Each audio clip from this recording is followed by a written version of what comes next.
At the beginning of the interview, I mentioned that a huge amount of government debt hanging on the shoulders of the state, £300 billion or more. Can I ask you, is it possible going forward to sustain that level of debt without cutting spending or raising taxes or doing something like that?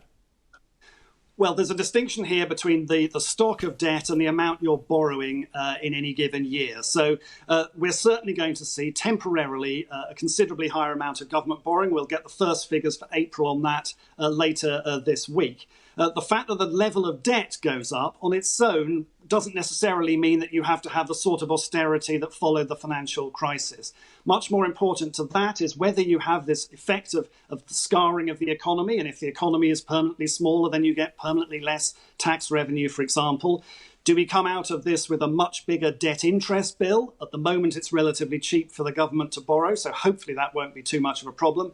And then there'll also be political choices coming out of this. Do we want to spend a higher proportion of national income than we went in, for example, on health and social care? So all of those things together will shape the fiscal challenge for the government coming out of this. But a post-financial crisis style extended period of austerity is not a done deal.